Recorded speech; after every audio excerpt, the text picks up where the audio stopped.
ஒரு கிணறு இருந்துச்சாம். அந்த கிணறு விண்ணாக்க போய் அல்ல பாத்திரம்லாம் இல்லையா, ஒரு கயிறு மட்டும் இருந்துச்சாம். அந்த கயிறு இழுத்துட்டு போய் தண்ணி குடிச்சிட்டு வந்தாலாம். மேலே அந்த பக்கம் ஒரு நாய் இருந்துச்சாம். அந்த நாய் ரொம்ப தண்ணி தாகத்தோட இருந்துச்சாம். ஒரு ஈரமண்ண நக்கிட்டு இருந்துச்சாம். அது யோசிச்சாங்கன்னா, நம்மளுக்கு தண்ணி எப்படி ஏற்படுது அதே மாதிரியான அதுக்கு ஏற்படுது. கீழே போய் தண்ணி அள்ளி அந்த நாய்க்கு வந்து கொடுத்தானா.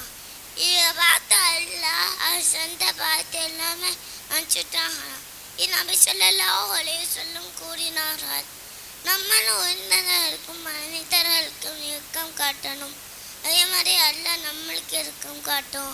அஸ்ஸலாமு அலைக்கும் ரஹ்மத்துல்லாஹி வபரகாத்துஹு.